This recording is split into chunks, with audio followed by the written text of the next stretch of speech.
Loneliness is the gap between the kind of human connection you truly desire and the kind of connection you're receiving at any time. Imagine scrolling through your social media feed, seeing everyone seemingly living their best lives while you feel a void inside. Loneliness is more common than we think, affecting millions around the globe. When you are trying to find a partner or making friends and you're still trying to keep yourself safe because that's how you were taught, it's not a connection, therefore does not necessarily become a pleasant, easy process for you.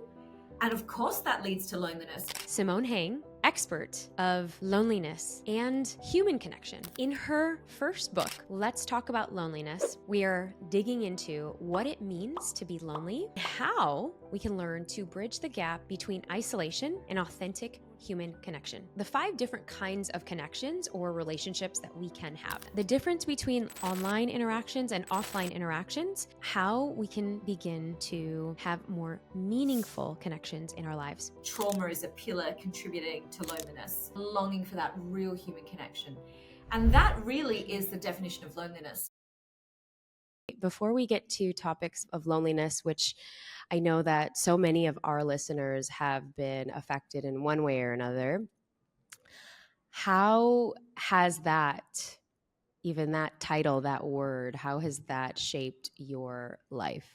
I think whatever we experience as children, and I'm sure you resonate with this and many of your listeners, trauma can be actually quite a big pillar of what affects how we shop and connect with other people. So if I look at the thread of my life from growing up as an Asian person in a predominantly white place, lacking feelings of belonging within my own family, as a mixed kid between 2 sides of the family, and then also the trauma within the household of losing my dad and my mum becoming paralyzed and all of these other things. If I was to look back at my life and draw a thread as to the one thing that kind of yields it together, it's a longing for human connection, a longing for that real human connection. And that really is the definition of loneliness. Loneliness is the gap between the kind of human connection you truly desire and the kind of connection you're receiving at any time. And so it's really a matter of perception. It's about, you can be in a household full of people, surrounded by people, but feeling deeply lonely. And I think that that's how a lot of people are feeling right now, whether they're surrounded by people or connection has never been easy to make between DMing on Instagram and swiping right, and yet it's not satiating people. And that is what is informing our global loneliness epidemic. So I think that a lot of this also is coming from Asian backgrounds, and I'd love to hear your take on it. And before I kind of dive deeper into, the Asian upbringing and the Asian backgrounds, I kind of want to double click on what you just shared earlier, because a lot of the traumas you went through, losing your father and then, your mom getting paralyzed, did it also keep you isolated? Did you feel like you could actually share what was going on at home with other people? No, there's a story in the book about this. I just felt that there was no real understanding of the pain of that. And there were what I called like the village of aunties, which we're taught as Asian individuals, as you know, Neeta, to deeply respect every single thing they say from the moment you're born, whether it's informed or not. And we're the first generation, you and I and the people like us, your Jay Shettys and your all these people that are having a voice right now around this, is the first generation to go. I do not necessarily have to defer complete supreme respect to someone who's being mean to me, to someone who's being misinformed in their advice, for someone who's dismissing my emotional response simply because they are my elder. So that's also the conflict of that Eastern upbringing, but with that more Western approach to being open about talking about feelings, and also a very Western approach on my behalf, because my family, my mother's family, are very devout Catholics, and then my dad's family are converted charismatic Christians. So this kind of seeking in me for a secular way to have personal development is really kind of, to them, like they think, oh, it's a crazy Western people thing. but it's really helped me a lot versus this kind of obedience to anything that I'm served from anyone older than me must be correct. And I think that that destroyed me 20 years ago when dad passed away because I did not feel free. It's the 2000s, the early 2000s. Have you read Britney Spears' book that's out now? Can you just imagine what an Asian household was like 20 years ago? We're just out of the 90s. You know, these people are It's borderline wild. analog, okay? And now the wonderful thing is in the last 20 years, it's wild, right? And the things that they were saying were wild. So I remember there's one story in the book. My dad has just passed away, and I have to go to the airport and greet my aunties from Singapore. And unfortunately, dad's passed away while they've been in transit. And I have had to tell them, you know, I'm sorry, dad's passed away. And one of the aunties, who's a converted charismatic Christian, just said, oh, well, y'all didn't pray hard enough. And another auntie, my mum's side, the wait was like, what's wrong with your face? Because I had broken out into all this acne from obviously the stress of firstly just being 19, but also the stress of dad getting cancer and rapidly declining. And that I didn't feel empowered to say there's a boundary. We didn't even have the word for boundary. I just remember thinking, oh, my crying, no There was word no for boundary. words for boundary, I just remember actually. thinking, wanting to say to her, oh, well, I've been crying, so the tears have melted my concealer off. But then not saying anything because I was so fearful of continuing that conversation and not having any of those feelings validated. And in fact, I was just there recently visiting mum, and there it's a very humbling experience, as we've just talked about online. When you go back to India, it's such a house of mirrors, except it's like when you go into the fun house, and it's not a mirror that in Singapore my mirror looks like what I project into it. When I go there, it's a mirror of, you know, there's a lot of warping of this is how much you've grown, or how Western have you become, or how secular have you become, or Hmm. and it takes all my tools. Like my toolkit is a Santa sack when I'm in Perth, and I use all of my tools, and I still don't sleep very well when I'm there. And that's, we laugh about this because you and I are in this world, and we do all the personal development, we do all the coaching and the therapy. But I thank God for those tools because I'm able to be dignified and to have some grace even when I really don't feel it inside. Yes. Oh my gosh. And I think that even so, I resonate with that so much because it's reminding me, you know, I think we lost our dads probably around the same time because my dad passed in 2002. And it was just before, it was a month shy of my 19th birthday. And so going through that whole season, and I also resonate with you because, you know, 2 years before that, my brother suddenly passed. And I just remember being a senior in high school and just, I had broken out fully. Like I had never had acne. I was one of the weird ones that never had acne, but then just the full on physical manifestation of grief and loss was just so big. It had nowhere to go. So it was like the deepest acne on my face. And people are like, what is going on with you? Oh my gosh, what are you eating? It was nothing to do with the fact that we had just lost two members of my family. But and so I totally resonate with, because bless their heart, you know, our Asian families, our tiger parents and our tiger aunties and uncles who, as if you're just supposed to be a soldier and a warrior, that after that much trauma you just like are going to be like, okay, I'm back, I'm better. And it's and then it's, you know, decades and decades of shoving emotions under the rug. And I do want to preface this by saying that, you know, right now you're in Singapore and I'm, you know, visiting in India at the time of this recording. And we had just shared before we hit record, because this is the Brave Table, that it has been quite the initiation just being back here and to see, you know, even you, how you were just sharing 20 years ago, how things were so different. Even in the seeing the relatives, seeing the cousins, everyone has some sort of a layered story that they feel like they cannot share. And so, but they want to tell me in my ear, like, this is not going well, or so and so is, but I can't say anything. And the through line Oh, is, but I can't say anything.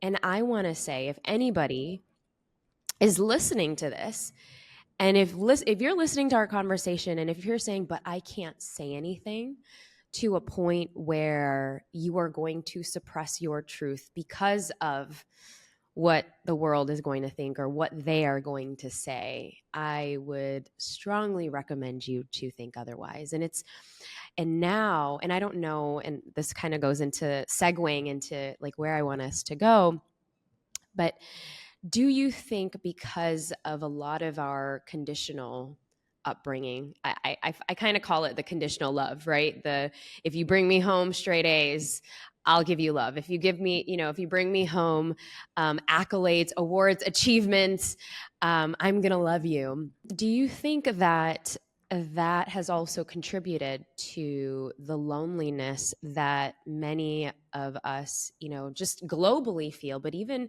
more so in the diaspora feel, even after all of the multitudes of success, that we keep kind of running on this rat race, yet to feel deeply unfulfilled and lonely? Completely. I think we, as young children, we equate how we relate with others through how our primary caregiver shows up for us. So in an Asian household, and of course I'm broad strokes generalizing, but for me as an immigrant child, but this happens also in Singapore, by the way, where people are not immigrants, that meaning between love is available but being withheld. So love is available, but it is being doled out, and I write about this in the book. It is being doled out based on achievement or good behavior or silence, right? Obedience equals silence in an Asian household, right?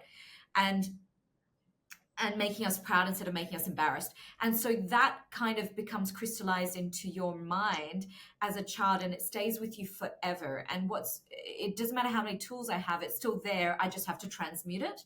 And what's interesting is when I've dated people who are secure types, or I have girlfriends who love in a really secure um, way, I realize how much that's still ingrained with me. And of course, it leads to loneliness, because when you are trying to find a partner or making friends and you're still trying to keep yourself safe, because that's how you were taught love and friend, and by extension friendship is doled out, you're making new friends, you're keeping score, you're hypersensitive, you're hypervigilant. It's not a connection, therefore does not necessarily become a pleasant, easy process for you. And of course, that leads to loneliness. As human beings, we don't want to do anything that creates inertia or friction for us, right? So if you've been traumatized and love seems shameful, sometimes heavy, sometimes difficult, and rejection is always at the back of your mind, hello, finding love and connection is hard, and therefore probably increasing amount of loneliness. And Dr. Jeremy Noble, who also works in the loneliness space as well, he and I both talk a lot about how trauma is a pillar contributing to loneliness. I've been really lucky with therapy and coaching and things like that to be really good with my girlfriends. Like, I'm still very hyper vigilant about when I meet new people now, and I see certain patterns that might be mimicking the dynamic I had with my mum. And so I will kind of cool a friendship off. But my girls that have been with me for a long time, or the ones that are just, it's effortless, once a level of trust is built, that's really, really great. And so I would urge anyone who any of this resonates with you to not feel ashamed. A lot of time in our culture, we feel ashamed to go for coaching or to find a therapist. But I think it could absolutely improve the amount of connection and the quality of connection that comes into your life. I mean, in your book, and honestly, you've been world renowned speaking, at Harvard, speaking at all of these incredible places around this. I kind of, it is the epidemic. It is the silent epidemic. It is the next wave of really our emotional and our mental well-being. And your book really came out at a time where, it's post-COVID, people are still reacclimating. Again, I'm here on the other side of the world, and people are still, literally, that's what they talk about. It's like, COVID has changed us, COVID has changed me. Like, and we don't really recognize that in the Americas, because depending on where you lived, COVID didn't exist. Like, I lived in Texas, we moved from LA to Texas, so we didn't really have a lot of those restrictions that Singapore, Malaysia, India, the Philippines, you guys faced for not just 1 but 2 years. And that was like a very big social fabric of the way people were interacting. And just to give people context, if they aren't living or didn't live in those areas, you couldn't even go outside and you couldn't see people, and there were blockades and you couldn't go past certain places. So just put that in perspective for a second. It just kind of dawned on me, and I'm like, oh, no wonder they were so deeply affected, in more ways than one can count, where I'm seeing relatives and family members and even friends after, and they're like, yeah, it's completely shifted the way we even socially interact. And so why did you write the book, and tell us what we can find, and what is that pathway that you hope for the reader to experience with your book, which is a fabulous title. Let's talk about loneliness, the search for connection in a lonely world. I just absolutely love the title. Thank you. That's the Hay House Girls. So the first iteration was actually called Secret Pandemic. And when I called it Secret Pandemic, no one understood why. But now the World Health Organization, everyone's come out talking about it as the quiet pandemic, or the secret, the secret epidemic. So ironically, now that it makes sense, the book has a new title. It was acquired and given a new name. So I wrote it firstly because, and I think this is interesting for those who are spiritualists on this, like listening to this podcast, I wrote it for very logistical reasons. When I entered as a speaker into talking about human connection, it was pre-pandemic, pre-COVID, and there were a lot of issues around how I looked and if how I looked would be credible enough. We're now almost 5 years on, but when I started, I really did look very young, and I didn't dress like I dress now in suits and things. I was, I dress sexy sometimes, and credibility was a huge issue. And they'll always tell you in our kind of thought leadership, knowledge sharing industry that a book is a great way to build credibility. And what I didn't expect was literally locked in a house, because in Singapore, as Neeta described, we were not free to move around at all for 2.5 years. And it was legit. It was, mandated by the government. It's a small island, so people are controlled as well. It's not like huge populations like the US, where it's harder for people to be regulated. So I was like, started writing, and this completely non-corporate book came out of me. So most people who start out as corporate speakers, they're writing corporate material, but this deeply personal book came out, and I couldn't stop it. So anyone who's listening to this, if you have this message and it is like a pot boiling over on the stove, you can't even keep the lid on, that's the book you're meant to write. And once it started coming out, I didn't try and rein it in and clean it up to make it more corporate. I had a fantastic book coach at the time, a guy called Tucker Max, and he just said, write as close to the truth as you can. And that, Love Tucker. He's great. So the closer to the truth your book is, the better your book will be. And you can always rein it in later. So I thought, but by the time I finished it, and the editor had the first read, it was kind of emotionally satisfying, as vulnerable as it was. And so ironically, I started out writing it for really very small vision reasons, but I became the conduit for a message which was much broader and much larger. So I do believe that it, like, something took over my body in the writing of this. Yeah. Mm-hmm. It's fabulous, because I think it's something that, as you're bringing us back to, I think there's, majority of the world that knows that this was obviously a very telling time. And I think that for the West, many of us honestly had no idea, or we subconsciously didn't know how much it would change our social lives, because then we're kind of messaging online. We've lost the fabric of kind of meeting people in person. This idea of like working remotely has been so amazing, but then, I don't know if you're getting this now because you're also a university speaker, but I think I read somewhere, studies are showing that it's delaying people's interactions in terms of dating, and now people who are like, the Gen Zers, or even the generation even before that, because they're so focused on, and they grew up in a time, and they were maturing at a time when you're supposed to actually go out in high school and do some crazy things and really form your social networks that time was stunted. That growth was stunted for a lot. And I think we're only starting to see the effects. I mean, I see this now because I have mom friends, and now their children are like, my kid's not dating, or is that like strange because they can't even go up to a girl or a boy or whatever. And so how have you seen this, and do you speak to this inside the book to give people tools?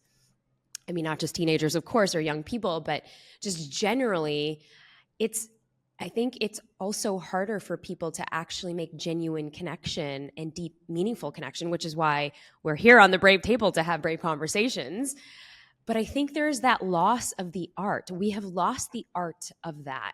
So can you speak to that? Absolutely. So there's two major things. I actually guested on a news channel about this, and that's where most of my research has actually come after the book. There is a bit on it which I'll get to in the book, but largely Gen Z, in even prior to the pandemic, in the 2018 Cigna Loneliness Index, came out of the loneliest of all generations. This is more than my mum in a nursing home. And then if we look again now in Australia and the US, subsequent studies, they're coming out as the loneliest. We know the Korean government is paying Korean young people to get off video games and leave the house. So this is global. It's not just Australia and the US and Western markets. This is global Gen Z. And so if we look at that particular time in our adolescence at high school, where we are asserting our own identity, we are finding out who we are through the juxtaposition of social interactions with others. They missed that. 2.5 years gone. And so I want you to imagine that your social skills are like muscles, that you would go to the gym and work out. And for those of us with an analog childhood, we were rusty. The pandemic happened. We got out, we worked out those muscles again. We were a bit awkward for a little while, and then we engage again. Imagine if you never had those muscles. It's like you can't walk. And so they need connection playing cards to even think of what questions to ask people, because that natural inquiry of asking questions just not there. There's huge on my TikTok, the amount of social anxiety videos that I watch. And what we know is the lonely brain is not rational, creates a spiral. So if you already feel like I'm lonely and I don't belong, but then you like, oh, I'm just going to stay home and watch Netflix and not leave the house, which is what they write to me a lot. And then you're craving to want to go out and connect.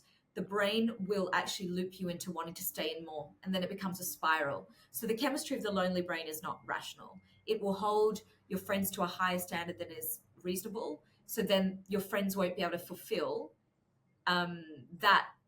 So basically, oh, my friend canceled on me, they must be abandoning me, when really they're sick, right? So they're not a good friend. And so, of course, then you cut people off, you become more isolated. These are all things that the lonely brain will do.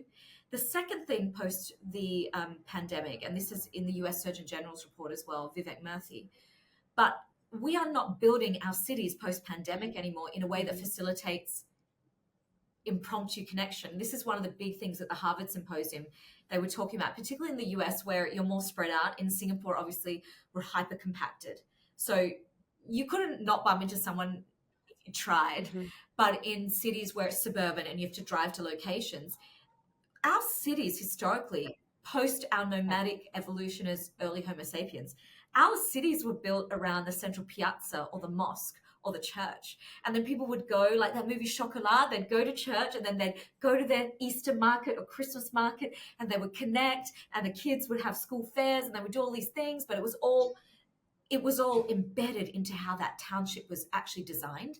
And post-COVID with remote work, people go and scratch that. We're not going to build any, everyone just work from within their house. It's going to save my corporate commercial real estate budget, and you can all work from home, and we can shrink how much money we're spending on light and air conditioning at work. And these are all real conversations that are happening. And so these are a couple of things that we've seen post-COVID that are really quite worrying. Something that I think will help as a solution, okay, firstly to this idea of I'm now kind of lonely, I have social anxiety, I don't want to go out and connect. I want to explain to you the 5 types of human connection that I've found in my research, and how looking at small superficial connection as a gateway to something deeper might be fantastic baby steps. So there are 5 kinds of connection. The first is self-connection, which is all of the stuff that you post, Neeta, and I post, really connecting with yourself. having an awareness of one's own experience in any given moment. This is the work I'm doing right now for book 2. We can't connect well with other people if we don't know what's going on with us. If I don't detect that I have the symptoms of loneliness, which we'll talk about later, Yes. then my irrational lonely brain is not going to say, Simone, you're lonely. It's going to say, I don't need that girl. She canceled on me because she was sick, but she knows that I'm down in the dumps and I need her, and she should have showed up for me, right? If you don't know you're lonely, that's your response. So self-connection and awareness of one's own experience, absolutely vital. Then intimate connection. These are the 5. And you take it personally, You take too. it personally, and then you cut them off, and then guess what? You're even more alone. So intimate connection is the next type of connection we need. These are the 5 people that you most likely cohabitate with, according to Dr. Robin Dunbar. But these are the people that you can go warts and all, be completely vulnerable with, and they still love you. They are the people you can call on in an existential crisis, or if you need to loan money. They're the people that will drive you to the airport or look after your children if you're having like a marital crisis. You know, these are those people. You need these. You can't just have superficial people. These are your bedrock. Beyond yourself, these are your bedrock. After that, there's relational connection. And this is this idea of when we were early humans and we thrived as a species because of mutual care. So this is like, oh, I can borrow a cup of sugar from my neighbor. If I need someone to watch my kids for 2 seconds while I grab something from the post office, that's those people in your neighborhood. We're really lacking this now with the way we live. We don't bump into people anymore. So relational connection. 100%. Collective connection is the next one. And this is, I feel like I don't even know my neighbors. Yeah, I do now, because I moved from living in a condominium, which is private, to living in government housing, which is 80% of the housing in Singapore. It's not the way government housing is in the States, but here, because we have no land, that's how it is. Yeah. And it's way more connected now. And I meet people of all different races, not just expatriates. They all come up to me, my dog. And the Singapore government has structured each floor of a government housing will have a representative of each of the 4 major races of Singapore. So there's a Eurasian, Oh my and gosh. this is so No way. to not become ghettoized.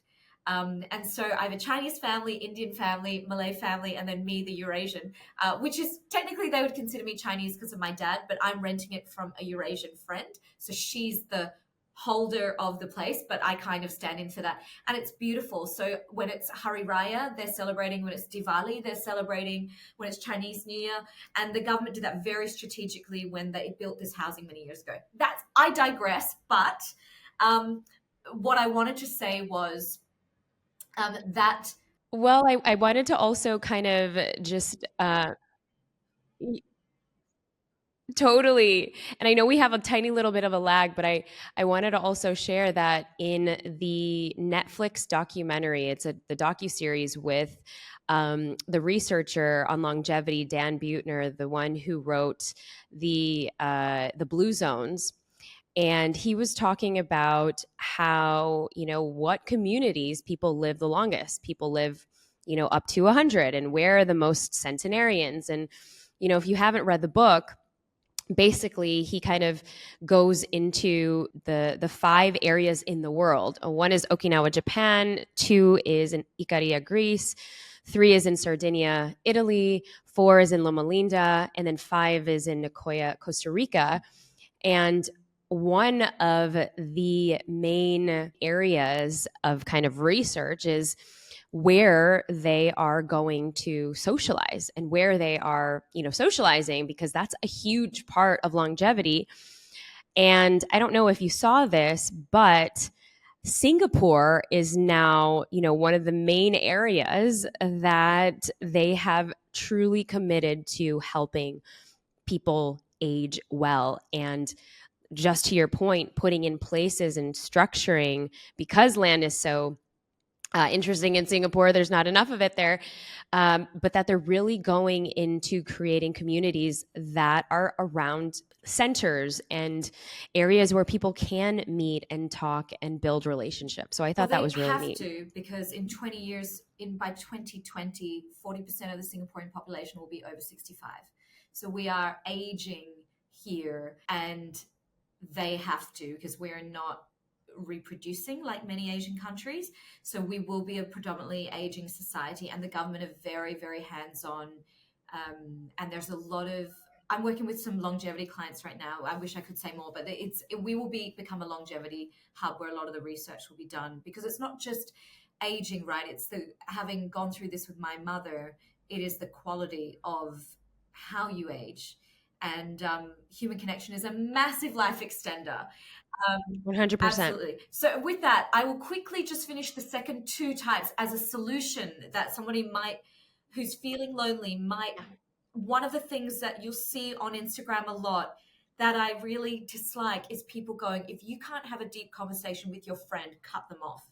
But because we have different types of connection, you're not meant to get everything in your boyfriend or your girlfriend. You're not meant to get everything in your bestie.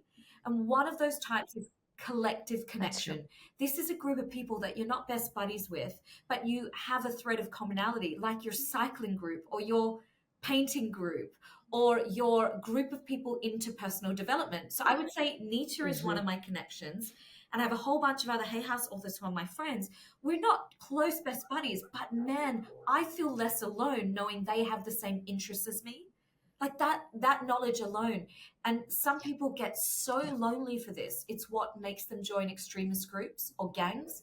Don't underestimate the power of a group of people that you're not best buddies with, but you do stuff together that you all like, whether it's gaming or going for a run, you still need that. And the very final type, and this is the number one for lonely people, is your micro connections. And in Singapore, I can definitely say during the pandemic, we missed these because we were mandatory lockdowns.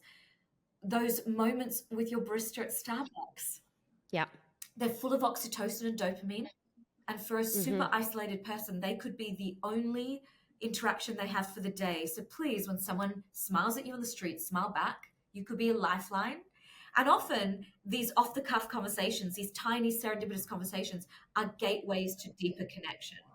So they're brilliant. So those are the 5 types. Please don't cut people off. We need all the connection we can get. Please don't cut people off because they're not giving you all of those things in one person. It's chapter 2 in my book, if that was all like a big information dump.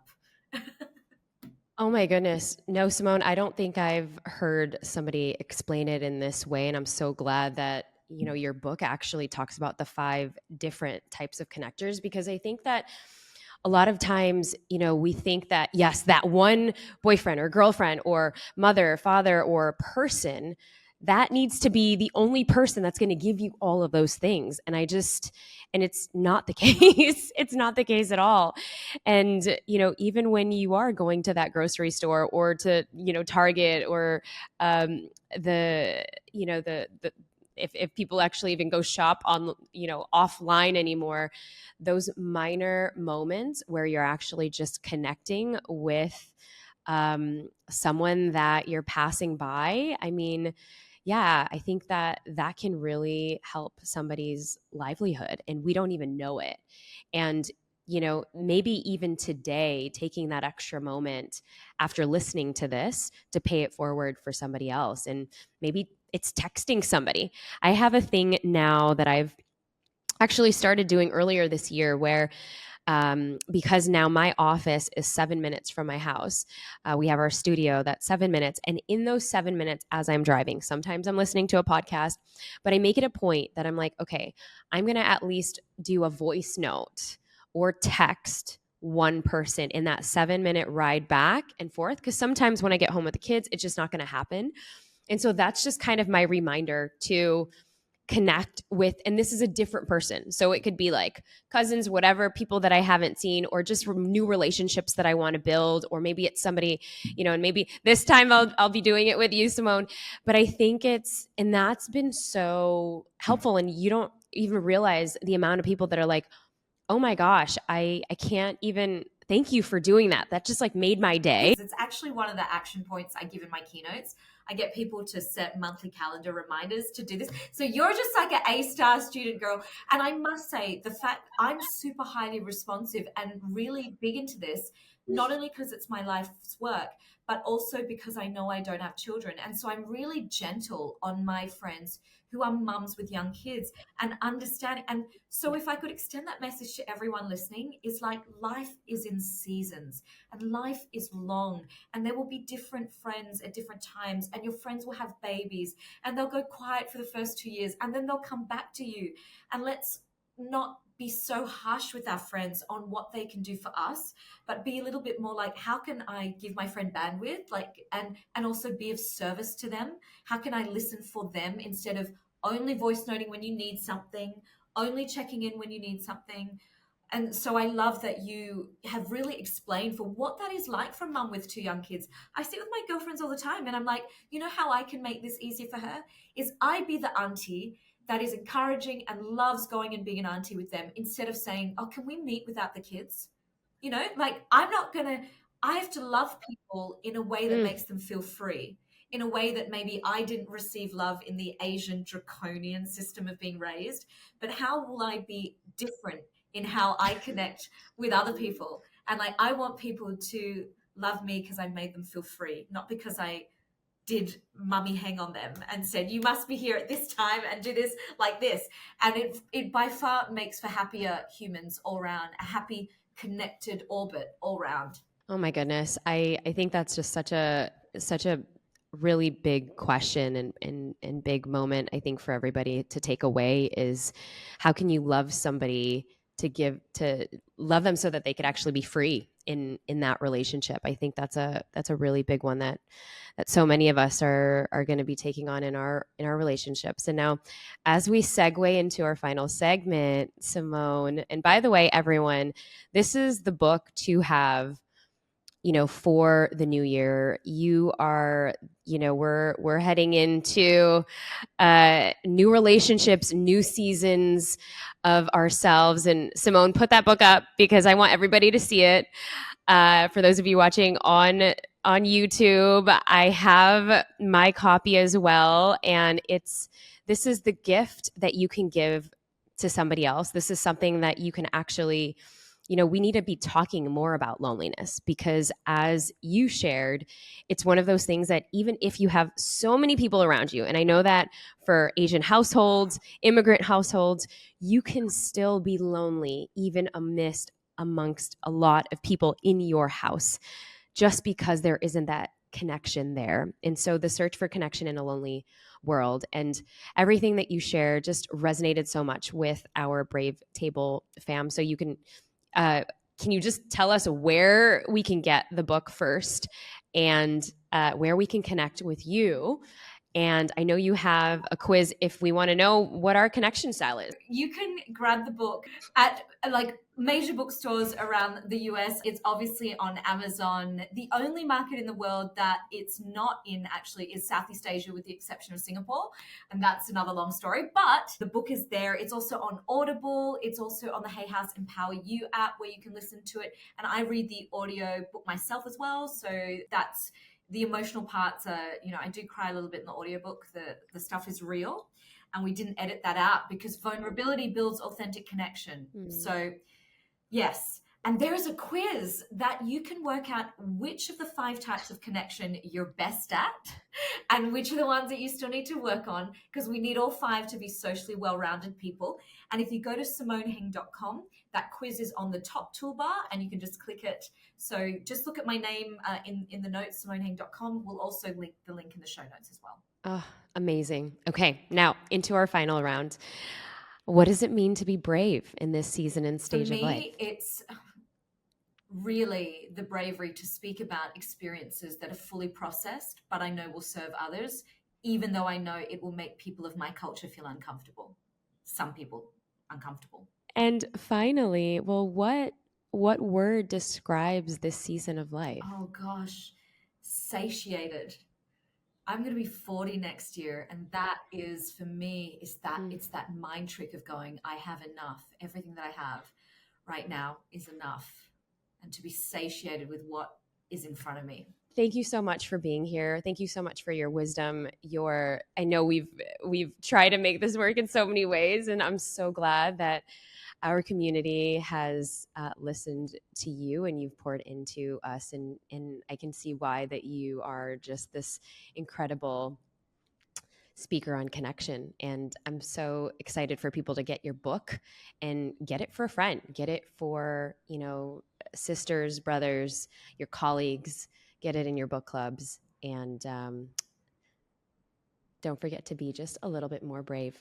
I will see you all next time. Thank you so much for joining. Hello, loves. All right, welcome back to the other side. Wow. I hope you get a copy of Simone's Let's Talk About Loneliness. It is one of my favorite books. It's really not just talking about loneliness. We're actually talking about connection, and one of my favorite things to talk about, because I have been also obsessed with human connection for a very, very, very long time, which is why I'm like, let's get this queen onto the Brave table. And I hope you took a lot of notes. I hope you share this with a friend, a colleague, a bestie, a family member, a significant other, somebody who is braving their path. As somebody who has braved their path with some really dark times, I know that this book can really save lives.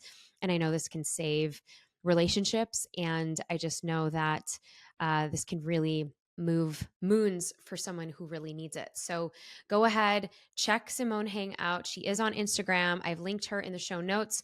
Her book you can also get at bookstores around the world. It's also on Amazon. We have linked it in the show notes.